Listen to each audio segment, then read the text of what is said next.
Hello and welcome to another episode of the Women Can Do Show, where we talk about not what's trending, but what's purposeful. We are here with another episode. We were off last week, but we are back. I was not going to let you down as we close the year out. I pray that you all are having an amazing week. And just remember, the goal is to always finish strong. So hang in there. I know things get tough, especially towards the end of the year, but I encourage you to hang in there. You're going to make it through. So I want to introduce my special guest. I have with me the amazing Akilah Trinay. Welcome to the show, Akilah. Thank you. Thank you. So just so you all know, Akilah is an amazing self-published author and consultant. She is the owner of Revision Publishing LLC. First, I'm going to let you, I always like to have my guests give a brief introduction of themselves. No one knows you better than you. Right. So just give us a brief introduction of who Akilah is outside of Revision Publishing, outside of author. Who is Akilah? That is the $1 million question. If I could tell you all of the things that I feel like I've put my finger, my foot, my body into, and just kind of like allowing God to like move and work. So I'm definitely molding for sure. But my name is Akilah Trinay Parr, and I am a wife. I am a mother. I'm an entrepreneur. I'm an educator. And just yesterday, new bookstore owner. So I am like over the moon with just all of the things, all the opportunities. I'm an educator at heart. I've been in education for 18 years and really just looking for the opportunities to be able to support our young people, to close these literacy gaps, to be able to support aspiring authors, to maintain our narrative, to keep and own our intellectual property, and just all the things, right? Just to be able to provide access. And as an author publisher and having a publishing firm, it allows us to kind of build our own tables and make our own way. Because doors aren't always open, and we can't use that as an excuse. So it's like, okay, if you don't want to let me in, then I'll create my own lane. And so that's basically who I am. Since I was a child, I've been forging my own way, creating my own lane, all the way from Oakland, California. I lived in Southern California for some years, and back to the Bay Area, just writing and rewriting my own story. Yeah, I love it. And so you said you're an educator. Is it for youth or? Yes. So I spent about 12 years in the classroom, and then I worked 3 years as an administrator in high school. So most of my teaching experience has been high school students, 9th through 12th grade. Wow. I also taught a year in adult education. And because I love school so much and education, I went back to school. So I am now a student working on my doctorate, and I will be done in May of 2026. And so then I'll be Dr. Akilah Trinay and many other things. So I love it. So tell it. So what inspired you to start this author publishing consulting firm, Revision Publishing? First, where did the name? Let's start with the name. I always like the names are always interesting because I know they have a meaning behind them. So where did you get the name Revision Publishing? So my mom, she calls me Ree. So my first name is Sharifa. So my mom calls me Ree, and so it was my vision. So I put Revision, like Ree's vision. But then also when you think about writing, when you think about publishing, when you think about entertainment, when you think about all things, it's about revisioning, right? what those things can be. So it's not just going to be your standard, we just do this, but being able to reimagine, revision all of what publishing in all the forms could be. And so that's how Revision Publishing came to be. It actually came out of, I needed a name when I was first self-publishing. So I published my very first book in 2015. And it was a fictional novel, Beyond the Hurt, and it's still available on Amazon. But I published that book, and I thought I created a business then. But to my dismay, I was a sole proprietor, but I wasn't really doing anything with it. So it wasn't actually until the pandemic in 2020 when I officially turned the business into an LLC. And from there, had my first clients where I was publishing someone outside of myself. Oh, wow. First of all, I want to say I love that this is a pandemic baby. Because my organization is a pandemic baby too. I'm telling you, that pandemic was pandemic. That's why I love when people share that, I started this during the pandemic, because I know for me that was something because people are thinking the world is coming to an end, and then your vision is being birthed. You know what I mean? And all of this chaos, God allowed you to birth. Absolutely. So I love when I hear that. That's amazing.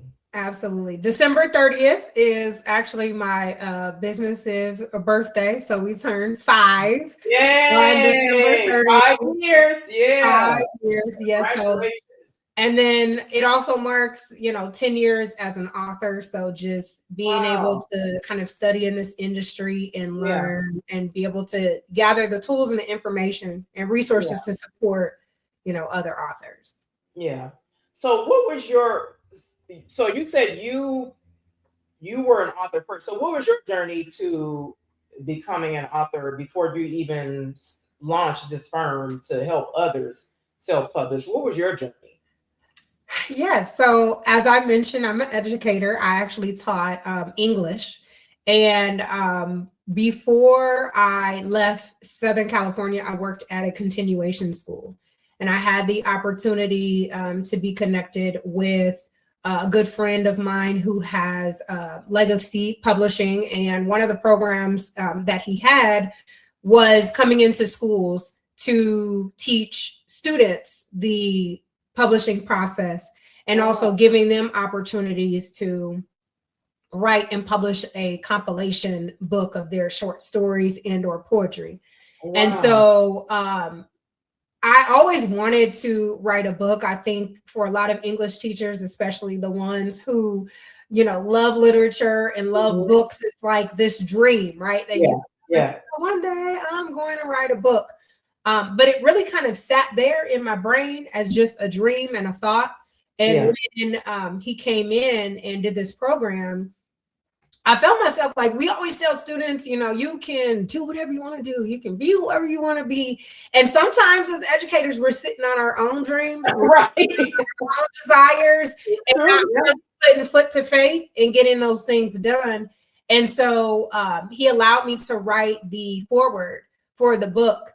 And that was just the first kind of taste of like, what? This is possible. I can get it done. I will get it done. Yeah. And literally right after that program started, I literally started writing my first book. And he gave me kind of the blueprint, if you will, to how to get it done. Now, this is also pre-KDP. So I was publishing this book on CreateSpace, which is not as easy as KDP is now. But I learned a lot about just what it takes. And then now that, technology has improved, now that has increased, it makes it a lot easier for authors to publish their works. And so that was the start. And that's how I, birthed Revision Publishing in its, small form, in its idea form. And then I just kind of went from there. Actually was on a long break, as you know, until the pandemic. Right. When I sat up and I was like, what are you doing? You created this publishing company or this idea. Yeah. You haven't published anything else yet. Like, what's going on? This is something you love. Yeah. And that's when I said, you know what? Okay, we're gonna move this forward. Yeah. Yeah. So what was the pivotal moment when you knew that Revision Publishing LLC was needed? When you publish a book, a lot of people will ask, what do I do to publish a book like you did? Like, how do I do it? I see that you've done it. What do I need to do? And I came across a lot of people who didn't have the resources or the information about how to do it, right? Yeah. And I think a lot of times people assume that there's only, kind of one way, right? Like, oh, I have to get traditionally published. That's kind of what we have been exposed to just generally. And I also felt like when I started doing these workshops, I joined a writing group that was actually out of Southern California. And I found myself sitting in a room, to be very honest with you, with a lot of older white people. I was the only young person. Let's start there. And then one of very few Black, women, a Black person in the room. Yeah. And so it just kind of showed me that, this is information, this is access that our community needs, because I know that we have the stories. I know that we have the information, the knowledge, the wisdom that needs to be shared. And so I really wanted to create, again, because I come from education, a process to be able to teach people about how to do it, not so that people can, depend on me for future books, but also to be able to kind of create their own lane. Or if someone has their own business, to be able to build and expand on their brand. Because remember, I said I'm really big on intellectual property. So it's not really about me and Revision Publishing and all of that. It's really about information, education, and knowledge that I want to be able to share. So it's really just me kind of taking my educator hat and just putting it on in the publishing industry. Yeah, yeah. So what misconceptions do authors have about publishing? Well, there are a lot of them, but I'll say one is authors don't realize when they publish a book that they are creating a business. Yep. They also don't realize that it's an investment. And so one of the things, because if you go on the internet, you can find misinformation, everywhere. Yeah. While the information is plentiful, it may not be the greatest information for you, especially for your goals and what you want to do.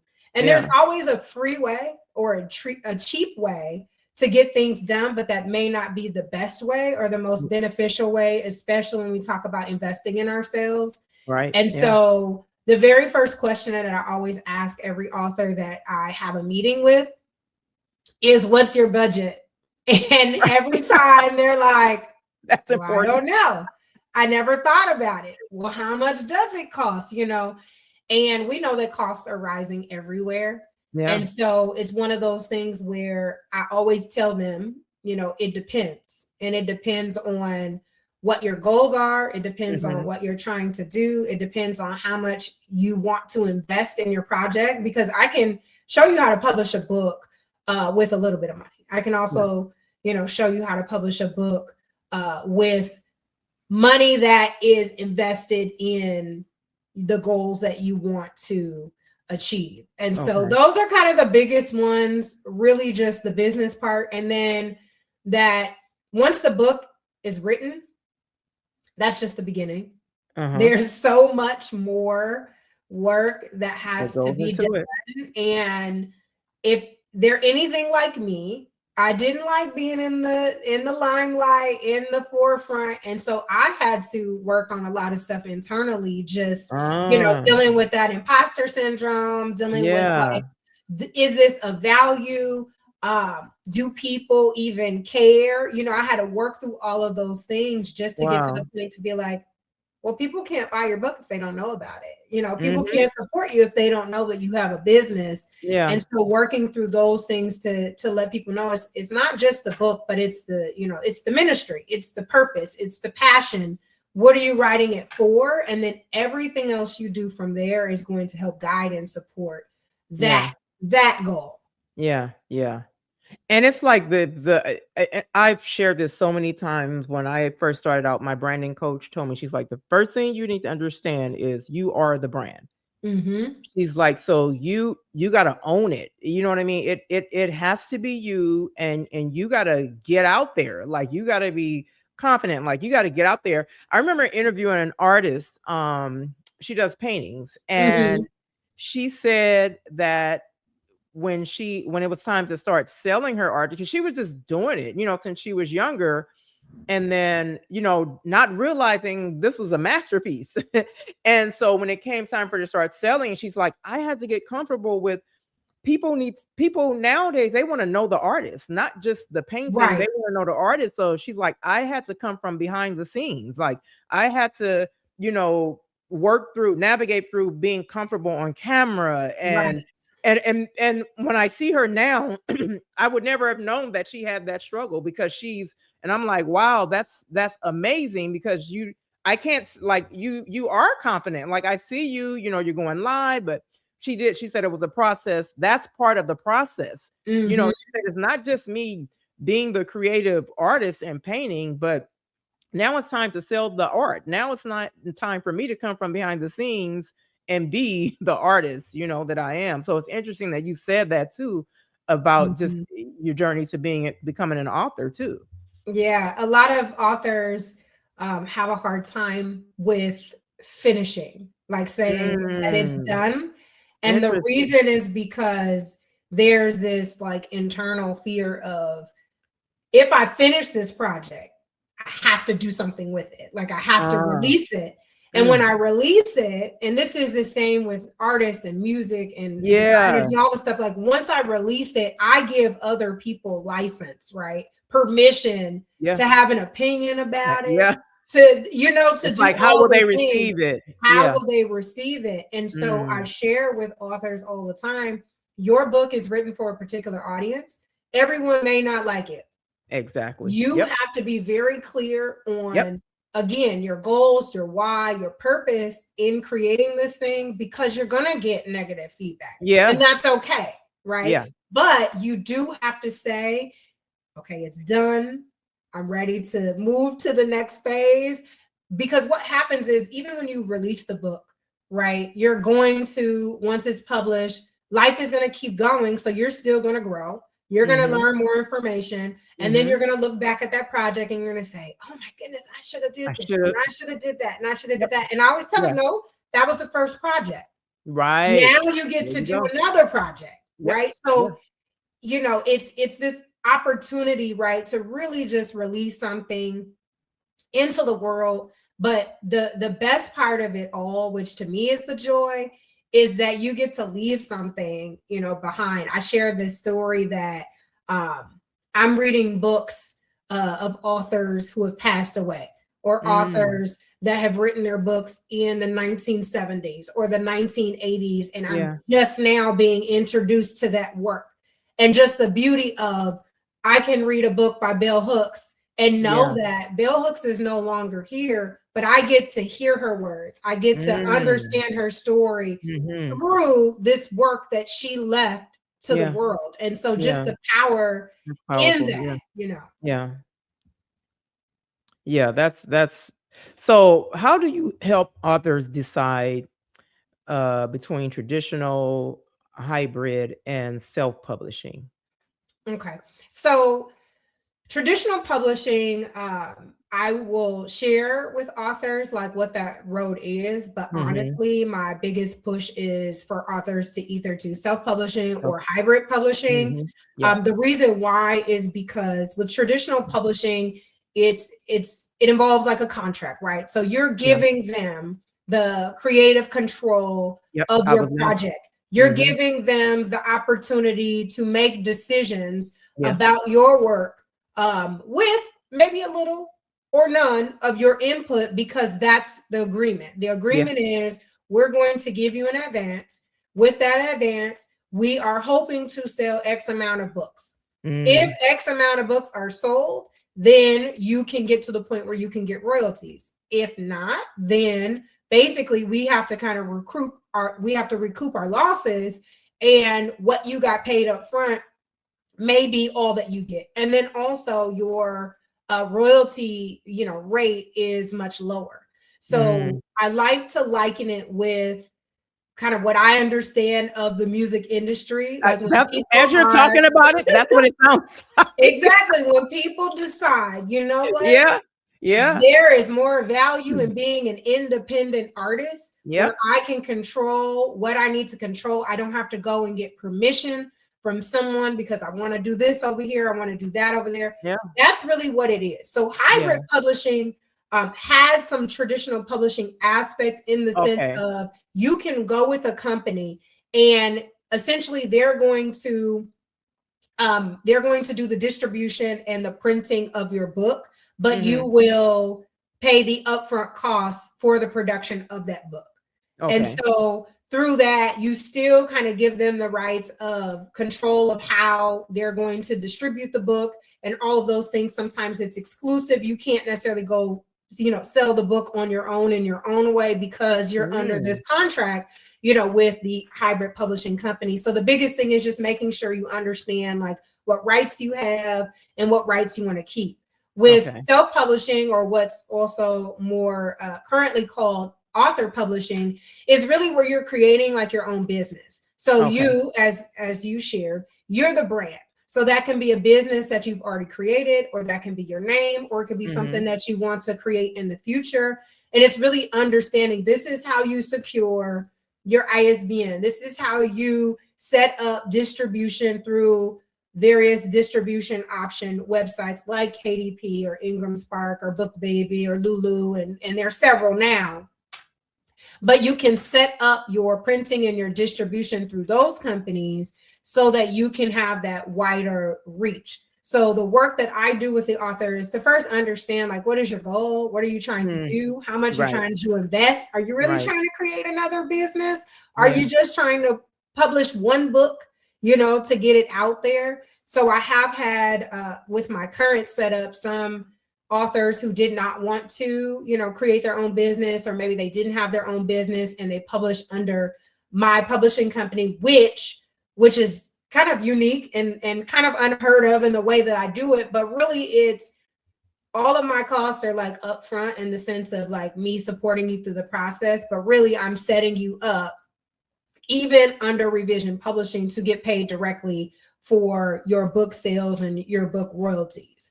And so my hope is going into 2026 that I will be able to have something more of a hybrid kind of model where I can provide more distribution and then serve as more of a, not traditional, but like I said, hybrid publishing company to offer authors royalty rates and to cover distribution and to take care of those things for them so that they don't have to do that on their own if they don't have their own business. Because number one, my priority is I want to work with people who have their own brand, who have their own business, who I can set you up for the best success so that you can continue to build your brand by way of a book. Because it's really just another stream, right? It's just another leg or avenue in your business, just like your podcast or any of the other things that you do.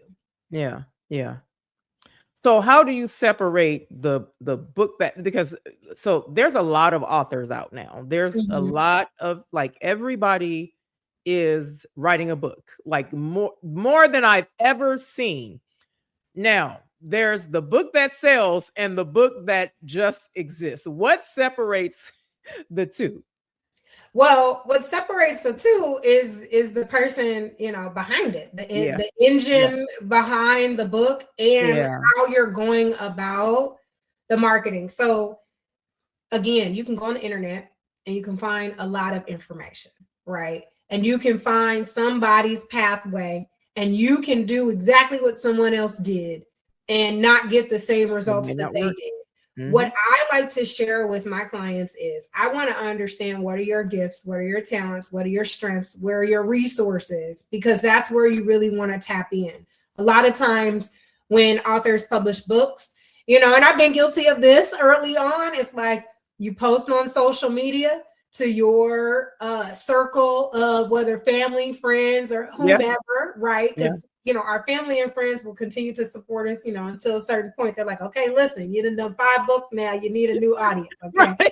So, but you'll post, to social media and then just leave it there. Like, here's my book. I need you to purchase it and all of that. And a lot of people just kind of scroll past that. Right. And the book ecosystem is oversaturated. And even still, I tell people everybody should write a book, and you would be surprised that although it seems like everyone is writing a book, it's still a very, very small percentage of people who actually publish it and get it. So while it seems like more people are publishing books, it's still a small number. And being able to tap into your network of resources, your skill set really sets people apart.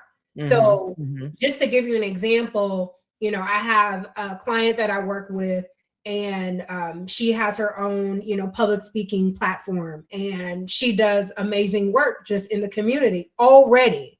So it's like when you produce this book, that's where you need to rest in the community, this place where you're doing the things, because at the end of the day, the book is not supposed to replace anything. It's only to expand what you already have going. So if you are a speaker and you want to get more speaking opportunities, you create the book. And now the book is something that you get to offer people when you have your speaking engagements, and they can leave with a book at the end of your lecture or your presentation. And so the book itself can also be embedded into what you're being paid for speaking. So it's also rethinking, like, am I selling the book or am I selling this workshop? And the workshop comes with a book, so it's just how you present it and how you put it out, because what you'll notice is there are certain systems that are used to calculate like book sales. So there's BookScan, which calculates books sold in independent bookstores, Barnes and Noble bookstores, things of that nature. That tool is used to determine your bestseller, New York Times bestseller, Publisher Weekly bestseller, like all those bestseller lists. What they can't calculate are the books that you sell directly, the books that you sell from your website, the books that you sell. So there are a lot of people who may think if Amazon or whatever distribution company that you're using is the only place, and I've only sold, 50 books here, then you could also try another avenue, right? That would help to push kind of those sales. But if you just drop it and leave it and don't touch it, then, like I said before, people aren't going to know. And how are they going to be able to find you? So it really takes research and planning to understand who your actual audience is, and honestly being really creative about how to reach them, because book sales or books in general have very, very small profit margins. So you're not going to become a millionaire. You can, right? On selling the book. However, it may be attached to, like I said before, your other business endeavors or goals that help to kind of push those book sales. And that's what leads to my next question about, so that branding would be very, like, for a new author, like branding would be, so you gave an example of someone, she's already, a speaker. So she already basically has an audience. She already has a room, right? Of customers that she can, she has a platform already. But for that new author, they would, really have to work much harder at branding. Well, I think the work is hard, for each and every person. But again, it would just depend on, what is the content, of your book.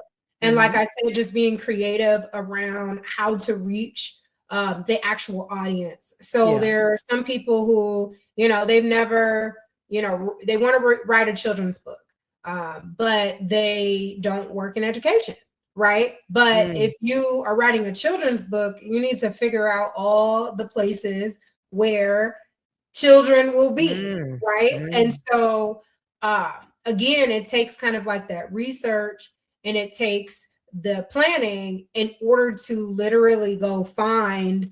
But I truly believe, if I'm honest with you, like if God is giving you the idea, the book, he's also going to give you the pathway, right? You already have, because a lot of times we don't really take inventory of who the people are in our life and who we're connected to.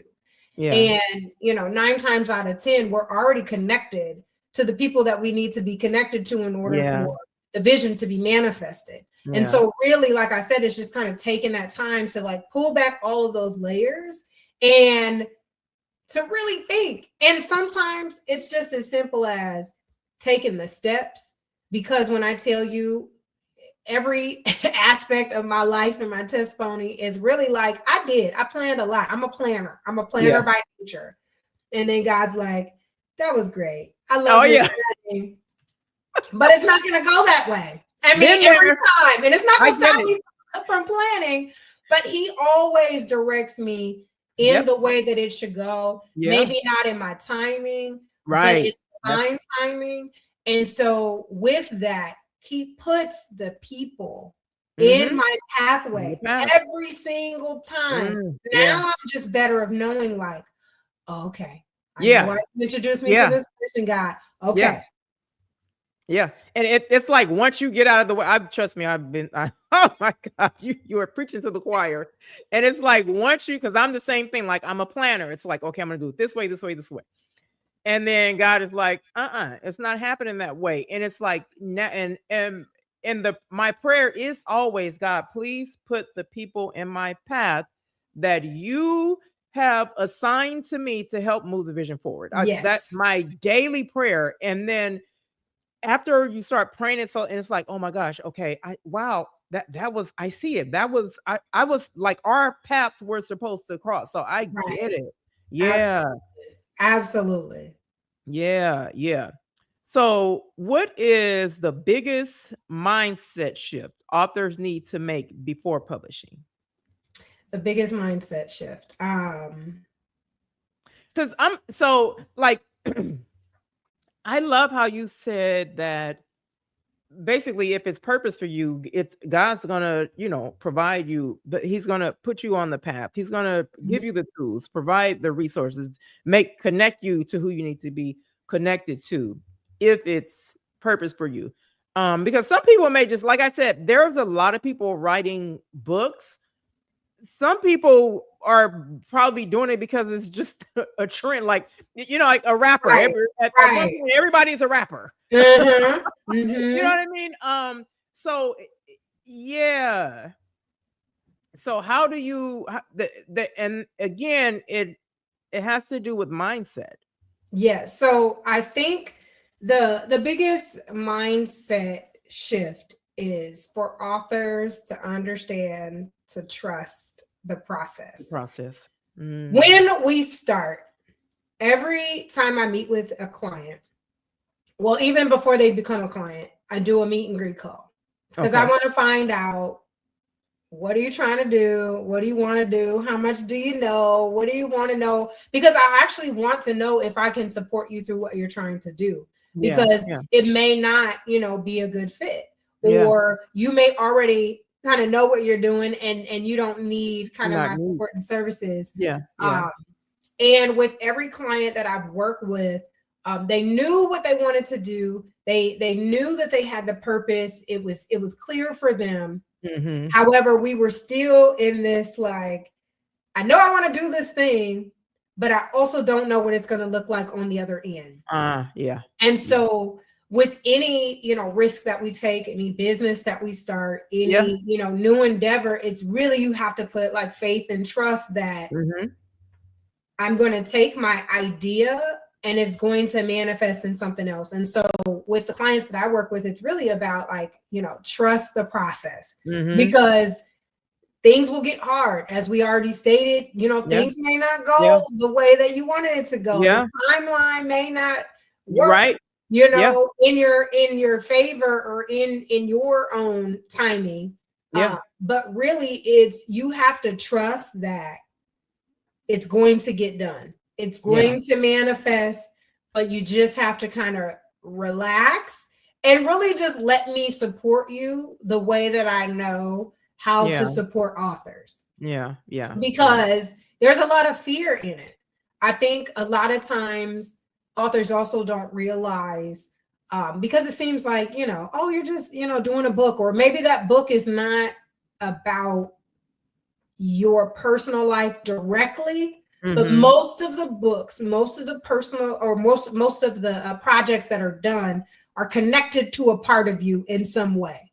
And so authors don't realize that as we go through this process, life is going to continue to happen. So I tell every author that I work with, I said, listen, you have your goals, you have your timelines, but I also want to make sure that you give yourself grace.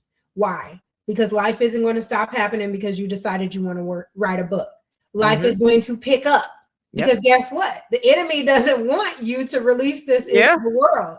You have to understand that things are going to happen. I'm here with you during this process to support you, to be your accountability partner, because it's not as easy as it seems. It's not as easy as it looks. And again, once you start walking in purpose, then that's when, all these things want to come to get you off track.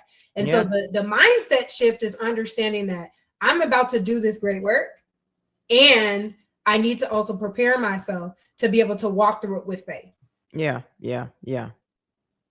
So where do you see the future of self-publishing headed? Like, I see it really like booming, because like I said, I haven't seen, now I've seen more authors than ever and more self-published authors. I want more influencers, celebrities, people with money to understand that there's more value in them producing their own books than, going to these large companies. What's the name of the company? Baker and Taylor. Baker and Taylor is a company that has been around for about 100 years. They print and produce a lot of books that go to bookstores. They are closing their doors.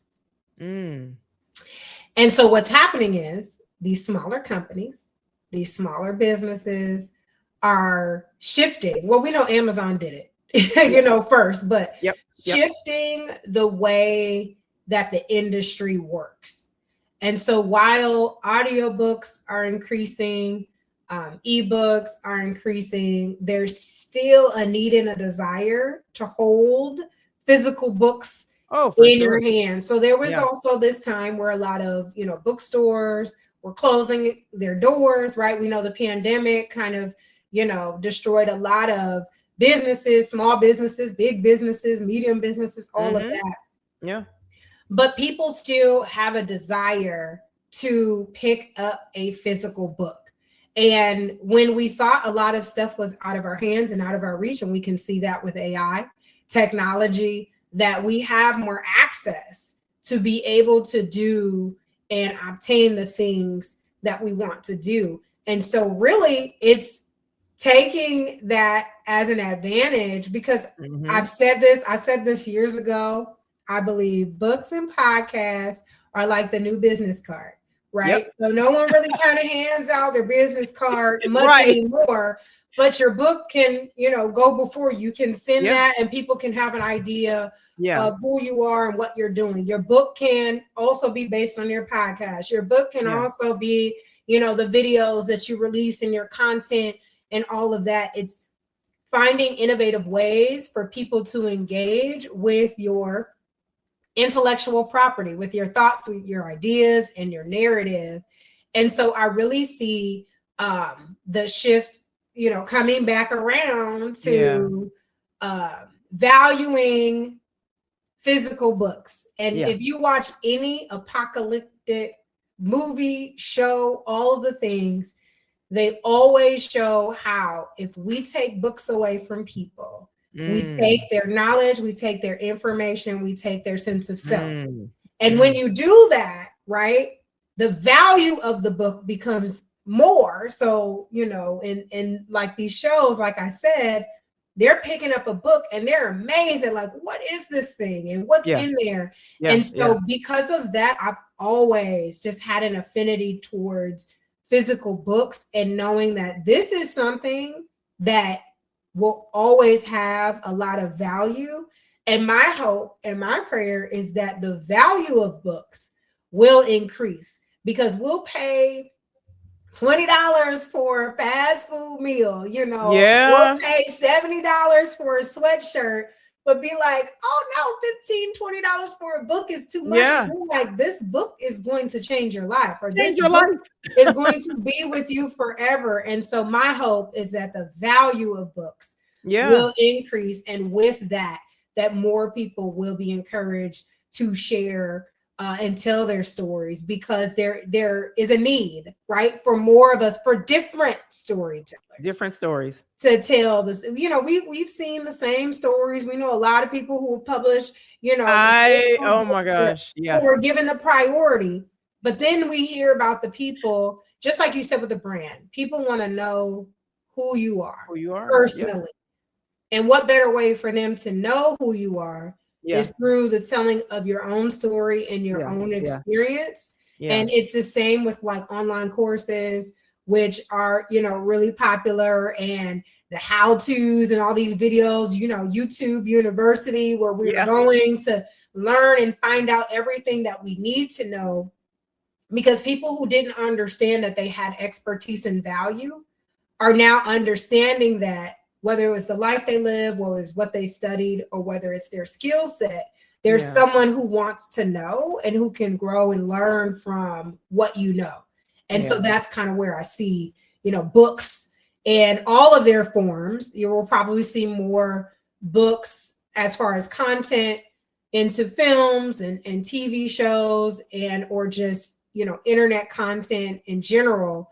But I don't think books are going to go away. And if they do, they're going to be really, really valuable for the ones who hold on and keep them. Right. Yeah. So what's the most rewarding part for you helping authors? Well, one of the ones you were there and I was able to experience the reason why we were even able to connect. I'm going to use Mr. Coach Mark May as my example. Just seeing, you know, authors manifest that idea and that dream, that's the most rewarding part. My very first clients were 10-year-old girls. They wrote and illustrated at 10 years old their own fictional novel. They were pen pals during the pandemic and decided that they wanted to publish a book. Their family trusted me, trusted the process, believed in what I was doing. And so not only being my first clients, they were the youngest, authors that I helped publish outside of my daughter, because we co-authored a book together when she was 2. But they were the first. And so the reward for me was, one, understanding that someone saw something in me, to trust that I can support them through it. 2, it was actually getting it done.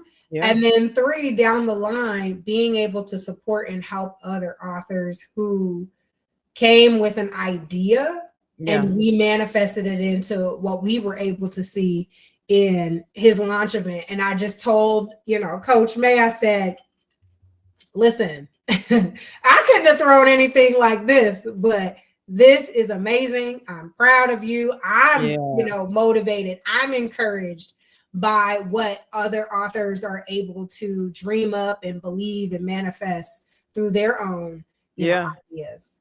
It was so inspiring. And again, of course, that's how we we connected. It was like you, when he had you come up and just talk about the process, and I'm like, wow, first of all, this woman that looks like me, okay, this woman of color Right. is doing it. I mean, I was just so, and like you said, to see, for me, it was very touching because he's family to us, right? So it was just touching to see him get to that point. It's like, wow, this is actually a finished product, and just to know the purpose behind it and how it's so aligned with just him, and you know what I mean? Right. And so to see that you were a driving force behind that, I was sitting there like, oh, I need to meet her.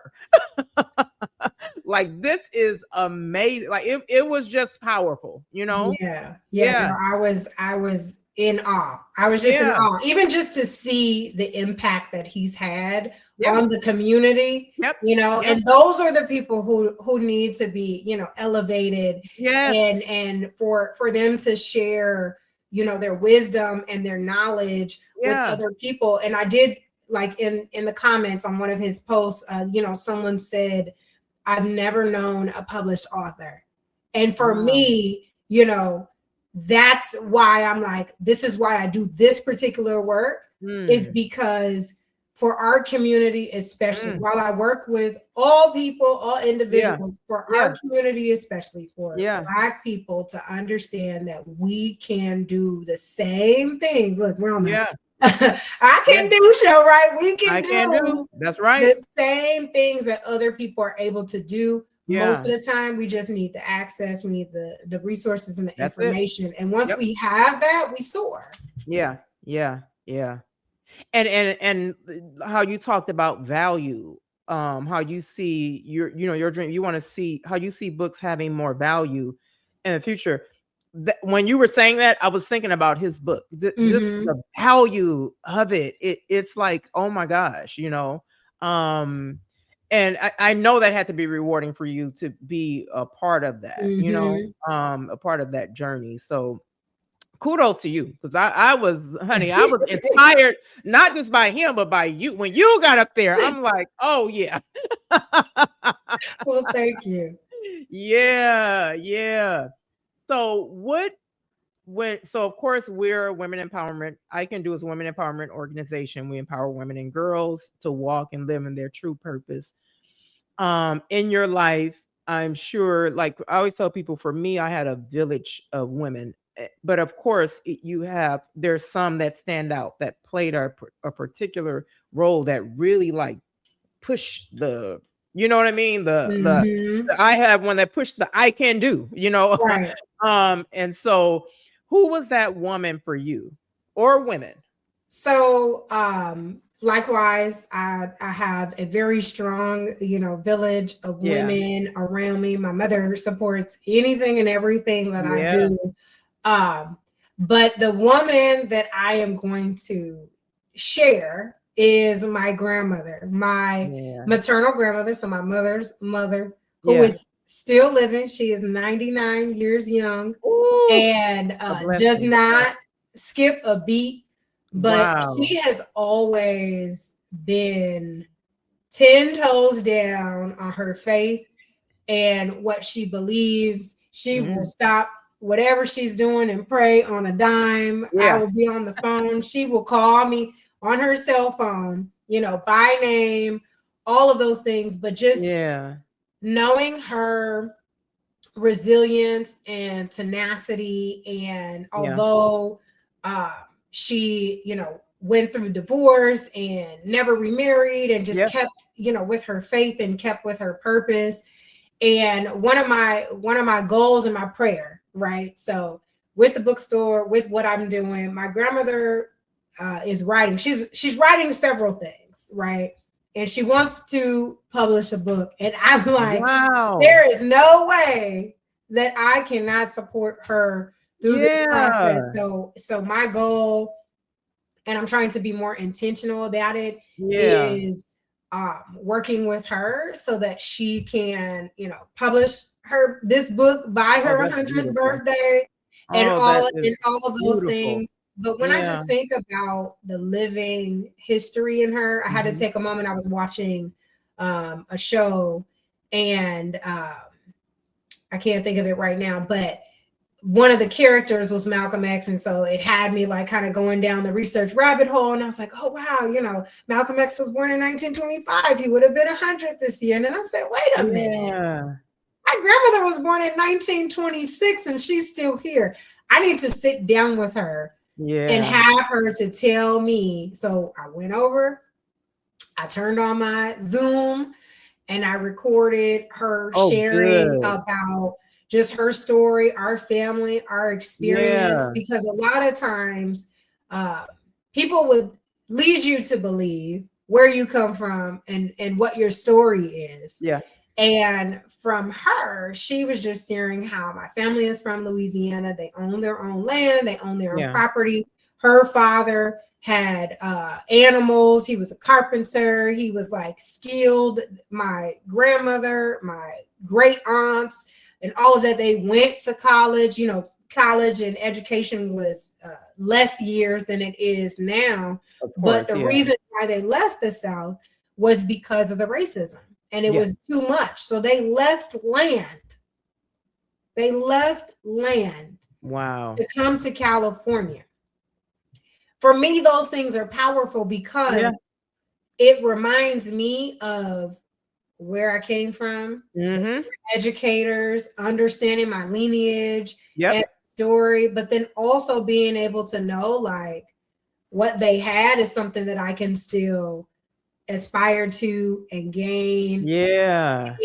And all of those things. So she is the one. Why? Because she's living and I can look at her, I can see her, I can kiss her, like, oh my goodness, you lived through so many things and you're still here to share and tell that story. So that would be my grandmother is Dorlin Boyd. Shout out to Dorlin. What a blessing. Wow. So the bookstore. Yes. What's the name of the bookstore? You got to share, honey. So literally, when I say I've been in a 2-year process of this manifestation, it literally happened last night. The bookstore will be called RP Books, of course, RP for Revision Publishing. So that will be our doing business as. We're still going to function under Revision Publishing. We're still going to offer publishing services. My goal is for it to be a space that is for the community to be able to teach writing and literacy and have programs and really, you know, for people to not only publish a book, but be able to see it living right on the shelf, hopefully temporarily because people will come in and buy it, but they'll be able to go directly, you know, to shelves and see their books manifested in that way. It will be located in Pittsburgh, California. So I'm still working through like all of the planning. And so this is like an exclusive first time I'm really sharing. Wow. That's why when you said it, I'm like, wait, is this exclusive? It's exclusive. I'm like, wait, you dropped it. I'm like, no, we're going back to the book. It's going back to the bookstore. It is. It will be Black-owned bookstore, woman-owned bookstore. But for you know, for everyone. And I'm here for it. I love it. My hope is early 2026 for the opening, grand reopening. So the bookstore was previously Railroad Book Depot, and that bookstore has a great legacy. So I honor the legacy, and I also am honored by the opportunity to carry it on. And to allow it to, you know, reach more community members, more children, more youth. And because my ultimate goal is about, you know, academic excellence and Black students and achievement and closing achievement gaps and literacy gaps, I really feel like this is just another opportunity, another way to be able to support that in, you know, partnership with schools, in partnership with the city, in partnership with organizations who are already doing amazing work. So not trying to replace any of those things, really just calling everyone into collaboration so that we can do it together. Wow, that is so, first of all, that is powerful. That is so purposeful. Okay, first of all. And that, like I said, when you said bookstore, I'm like, oh no, we're going back to that in the end. Absolutely. How exciting is that to go from author, owner of your own publishing consulting firm, and then opening your own bookstore? Like, oh my gosh, to actually see, you know what I mean? Like we have the visions and dreams, but to actually see it, like, and I've shared this with one of my closest friends, how like where I see, you know, the organization, you know, like where, and I'm like, I just want to touch it. Like you know, I get excited thinking about that moment. And you're at that moment. So this is so exciting. This is and so really exciting. it's come off of not giving up, because I want to say there were a lot of times when I was like, you know what? Yeah. I don't know if this is working. Like, yeah, I get this is I'm getting antsy. Yeah. Like, I don't know. But when, again, to those points that I was saying about that mind shift, about really trusting the process and having faith, and to the very beginning of me writing that book, I did not know that the book was going to manifest into this. However, everything in my life, it's like the full circle of binding together all of the things that I'm passionate about, all of the things that are important to me in this endeavor. And so that's when it's like, okay, God, you're right. Let me trust you, because I would have thought it and dreamed it up a different way. I thought it was supposed to go a different route. But again, he put the people in place to make it happen. Because when I first got the call, if you will, I was like, that's not really what I think I want to do. And it was like, no, you don't understand. Let me say it again. You know? Go back again, you know, go lay back down again and come back, and then let's have this conversation. But then when it clicked and I understood, and I was like, okay, that's what it is. And then just keeping kind of my eye on that's what it is. Because when it looked really dismal and other people told me, you know what, you should probably just let it go or give up, I was just kind of like, I don't think that's what God's telling me to do. I think he's telling me to be patient and to wait. There you go. Yeah. And so here we are. Here we are. Wow. Well, congratulations on everything. This is so amazing. So can you let everyone know where they can reach you, your website? Because I'm sure there are some aspiring authors out there that want to share this story, they want to tell this story. So if you can give out your information. Yes. So my website is www.revisionpub.com. You can Google me. Hopefully I should pop up somewhere in the top of that search, Revision Publishing LLC. And I'm on social media as Akilah Trinay or Revision Pub LLC. I'm not hard to find. You can find me. If you've searched for me, you'll be able to find me. Well, I want to thank you so much for coming on the show. It has been a pleasure. You've shared some things that I needed to understand as well. And I'm just sure that somebody tuning in is going to really, because I believe like there's somebody out there that has a story that wants to put that story in a book, that wants to put that story in a project, but just is, you know, fearful about stepping out and doing it. And like you said, not knowing the how. And so I'm glad that you came on to let people know, like, hey, I can help you through the how part. You got it. You know what I mean? I can help you through the how part. So I just want to thank you so much for coming on the show. You have been so amazing. And again, congratulations on everything that you're doing. I am so I'm proud. No, I am grateful for even the opportunity to be on here. If I'm honest with you, one of the things that I've also prayed about is opportunities being able to find me as well. Because again, as I said, I don't always like to be in front of cameras. So I was like, hey God, the ones you want me to be in front of, you're gonna send to me. And so here we are. So I want to thank you for being a vessel, you know, allowing me to be in this space. God bless you. And to all of our viewers, we want to thank you for tuning in. And like I said, I know that someone will be informed and empowered by this episode. There's some aspiring out there. There's someone that wants to share their story. I encourage you to do so because, again, your story has value. It has the potential to change the lives of others. So again, thank you for tuning in. Be sure, if you're new to us, be sure to subscribe to our YouTube channel. You're already there, so just click that subscribe button. We are here every Wednesday at 6:00 p.m. Pacific Standard Time. I am your host, Rochelle, and my guest, Akilah, and we are signing off. God bless.